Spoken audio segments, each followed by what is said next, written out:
जी नमस्कार, स्वागत है एक और वीडियो के साथ। मैं आपका दोस्त निखिल लाल जी पटेल।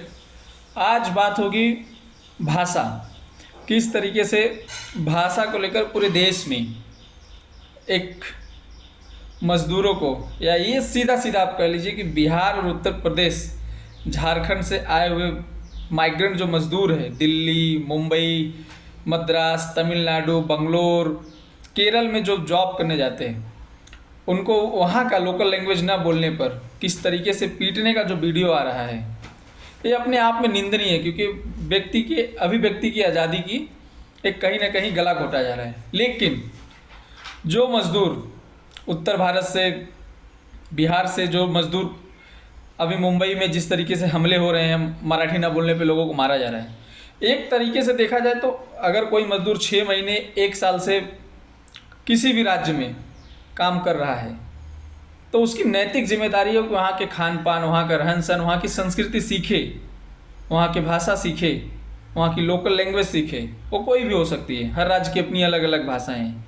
लेकिन मेरा सवाल उन मज़दूरों से है कि जो यूपी, बिहार, झारखंड से माइग्रेंट करके दूसरे राज्यों में काम करने जाते हैं, अपने यहाँ जाते हैं तो जाति पात के नाम पे क्यों वोट देते हैं?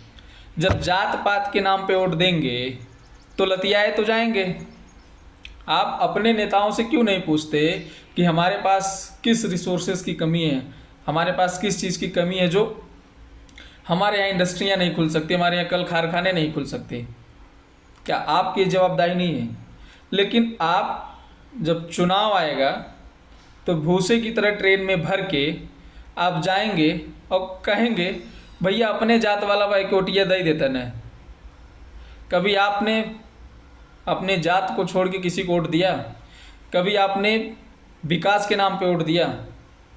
लेकिन नहीं, नेताओं के, मंत्रियों के बच्चे विदेशों में कमाएंगे, अच्छे स्कूलों में पढ़ेंगे, और आपके बच्चे अच्छे स्कूलों में नहीं पढ़ पाएंगे और आपको पैसा कमाने के लिए अपने घर से माँ बाप को, बीवी बच्चों को छोड़ के दूसरे राज्यों में जाके काम करना पड़ता है।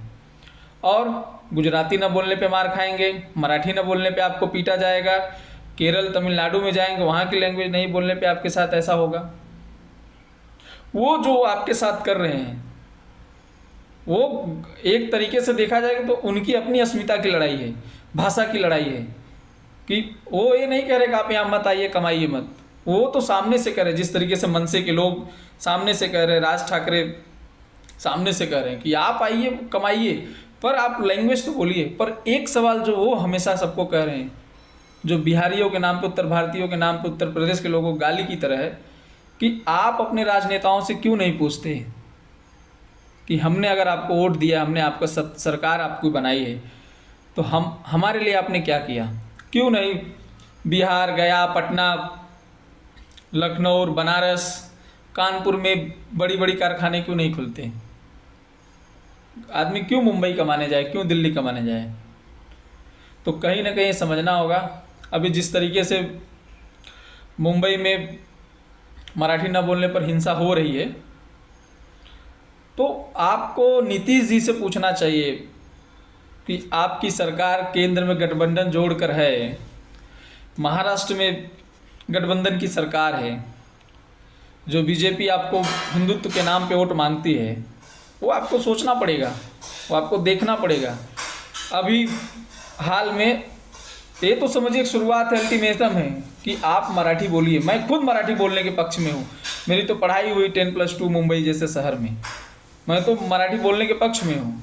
और बोलनी भी चाहिए, क्यों नहीं बोलनी चाहिए? आप जहाँ जा रहे हैं वहाँ भाषा हमें जोड़ता है। लेकिन आप 6-6 साल से, 10-10 साल से किसी एक राज्य में आप काम कर रहे हो और वहाँ की लोकल लैंग्वेज आप नहीं जान पा रहे हैं, या आप बोलना नहीं चाह रहे, तो ये दुर्भाग्य है। या तो आप राज्य बदल दीजिए, या तो फिर आप अपने राज्य में वैसी व्यवस्थाओं की मांग करिए।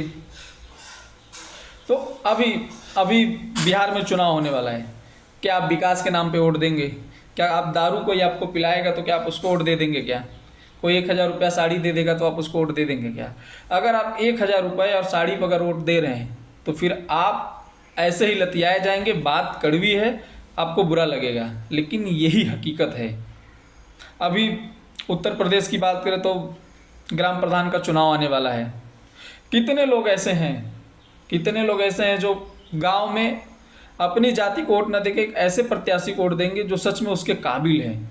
लेकिन आप देखेंगे एक लॉबी बनेगा, एक लॉबी बनेगा अपनी जात के लोगों को जिताने का। भैया यादव खड़ा है ना, चलो इतना जने यादव ही दे दी उन्हीं को। भैया पासी खड़ा है ना, उनके दे दी। बाबू साहब खड़ा है, उनके दे दी। तो एक लॉबी आप बना रहे हैं, लेकिन आप उस प्रत्याशी को वोट दीजिए या उस नेता को आप जिताइए जो आपके विकास की बात करे, जो आपके लिए रोजगार पैदा कर सके। नहीं तो इसी तरीके से आपको अपमानित होना पड़ेगा, आपको शर्मिंदगी उठानी पड़ेगी, आपको कोई भी कुछ भी बोल के चला जाएगा। जब तक आप अपने नेताओं से मांग नहीं करेंगे कि हमारे राज्य में अच्छे कारखाने आए, इंडस्ट्री आए और विकास हो। आप खुद समझदार हैं और आगे आप जो भी आपको बुरा लगा हो पर आप इस पर विचार करिए, ध्यान से सुनिए इस वीडियो को। धन्यवाद।